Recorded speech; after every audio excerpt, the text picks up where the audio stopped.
WWE की news और updates वाला ब्रांड न्यू एपिसोड में आप सब लोगों का वेलकम है। इस एपिसोड में हम बात करेंगे कि क्या गोल्डबर्ग नए वर्ल्ड चैंपियन बन सकते हैं, क्या सेथ रॉलिंस कोडी रोड के ऊपर कैश इन कर सकते हैं। साथ ही में हम ब्रिट बेकर के बारे में भी बात करेंगे, क्या स्मैकडाउन वापस से 2 घंटे का शो प्रोड्यूस करने वाली है। साथ ही में हम बात करेंगे शॉर्लेट फ्लेयर के बारे में भी और भी चीज़ें हैं। तो वीडियो काफ़ी इंटरेस्टिंग होने वाली है, एंड तक देखिए। अगर पसंद आए तो वीडियो को लाइक, शेयर और फर्स्ट टाइम चैनल को ज़रूर से सब्सक्राइब करें। तो इंट्रो के बाद विदाउट वेस्टिंग ज़्यादा time let's begin this video.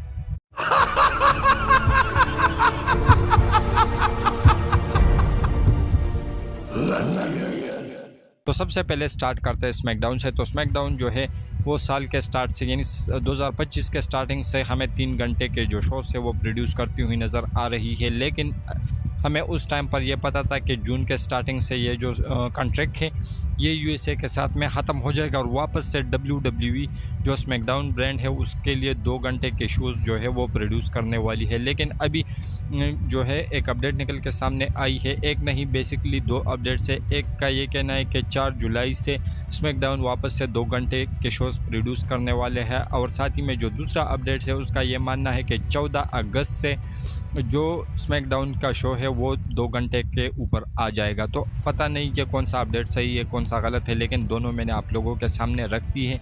लेकिन अगर स्मैकडाउन 2 घंटे की होती है तो डेफिनेटली वापस से हमें मज़ा आने वाला है। तो आप लोग इसके बारे में क्या कहोगे? इसके साथ हम बात करते हैं अपनी नेक्स्ट अपडेट के बारे में जो कि जुड़ा हुआ है शॉर्लेट फ्लेयर से।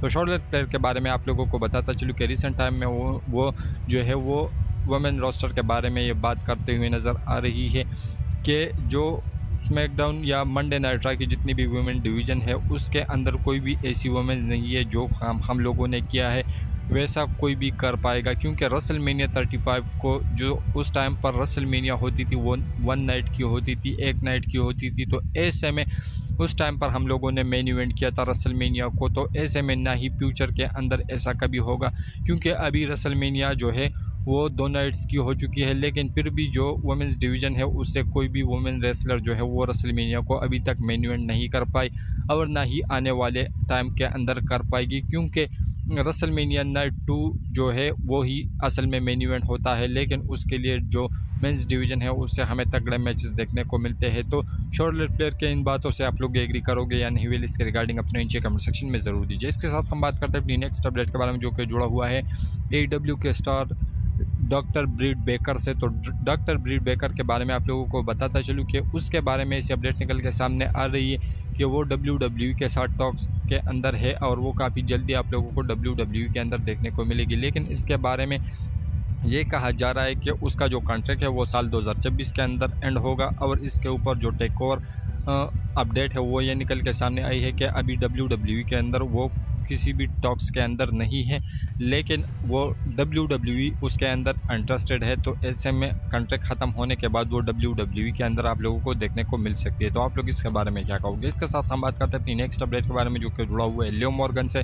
तो लियो मॉर्गन के बारे में आप लोगों को बताता चलूँ कि लियो मॉर्गन रिसेंट के मंडे नाइट रा के एडिशन के अंदर शोल्डर के बल गिरी थी, जिसकी वजह से उसका शोल्डर जो है वो डिस्लोकेट हुआ था, जिसकी वजह से उसको इंजरी आई थी। तो ऐसे में अभी अपडेट निकल के सामने आई है कि वो 16 वीक्स के लिए यानी 16 वीक्स के लिए WWE से बाहर रहेगी। और ऐसे में ये भी बताया जा रहा है कि लियो मॉर्गन के इस इंजरी के कारण जो एवोल्यूशन 2 जो कि 12 या 13 जुलाई को होने वाला है उसके ऊपर काफ़ी ज़्यादा असर पड़ा है, क्योंकि WWE उसको काफ़ी ज़्यादा मेजर वे में बुक कर रही थी और काफ़ी ज़्यादा जो क्रिएटिव प्लान्स थे वो लियो मॉर्गन से मुंसलिक थे। तो ऐसे में लियो मॉर्गन का ये जाना जो है वो काफ़ी ज़्यादा सैड है, और साथ ही में ये भी बताया जा रहा है कि समर स्लैम को भी वो मिस करती हुई नज़र आ सकती है। यही कुछ अपडेट्स का मानना है। तो आप लोग इसके बारे में क्या कहोगे? इसके साथ हम बात करते हैं अपनी नेक्स्ट अपडेट के बारे में जो कि जुड़ा हुआ है बिल गोल्डबर्ग से।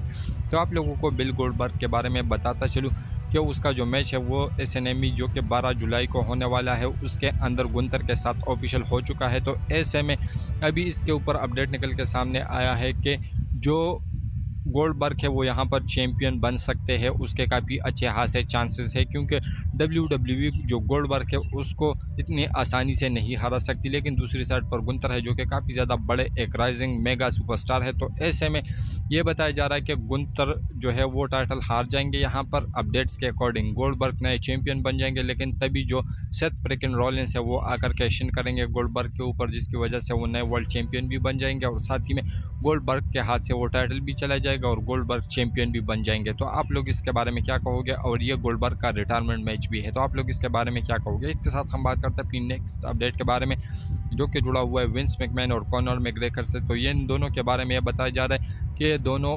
BKFC नाम की एक कंपनी है जिसको ये दोनों ख़रीदने वाले हैं, और ये भी आई थिंक कि एक बॉक्सिंग टाइप की कंपनी है। अभी मैंने थोड़ी सी रिसर्च की तो ऐसा पता चला कि इसके अंदर जो बॉक्सर्स होते हैं वो बिना ग्लव्स के जो है वो एक दूसरे को मारते हैं, एक दूसरे को पंच करते हैं। तो ऐसे में इस टाइप की कंपनी है, तो ये दोनों जो है ये इस कंपनी को बाय करना चाहते हैं, और ये भी एक्सपोर्ट्स कंपनी है। तो यही कुछ अपडेट्स का मानना है, तो आप लोग इसके बारे में क्या कहोगे? और कॉनर मैकग्रेगर और विंस मैकमैन, पता नहीं इन दोनों का जो रिश्ता है वो कैसा है, लेकिन ये दोनों बाय करना चाहता है BKFC कंपनी को। तो आप लोग इसके बारे में क्या कहोगे?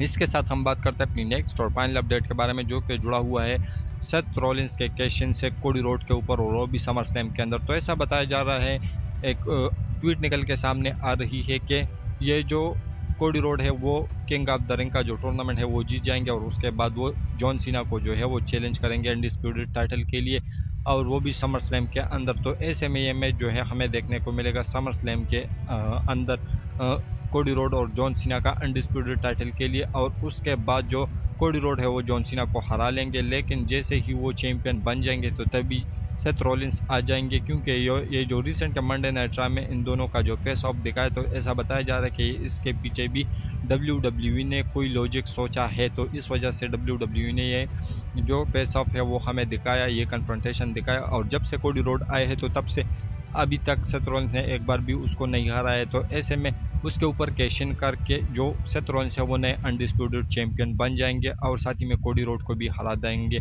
जो कि काफ़ी ज़्यादा बड़ी बात होगी सेथ रॉलिंस के फैक्शन के लिए और सेथ रॉलिंस के करियर के लिए। तो आप लोग इसके बारे में क्या कहोगे? वेल, इसके रिगार्डिंग अपने नीचे कमेंट सेक्शन में ज़रूर दीजिए, और हमारी जो आज की वीडियो थी वो यहीं तक की थी। अगर पसंद आए तो वीडियो को लाइक, शेयर और फर्स्ट टाइम विजिटर चैनल को ज़रूर से सब्सक्राइब करें मजीद ऐसे इंटरेस्टिंग वीडियोज़ के लिए। मिलते हैं नेक्स्ट वीडियो के अंदर काफ़ी ज़्यादा जल्दी। तो until that time, good bye, see you.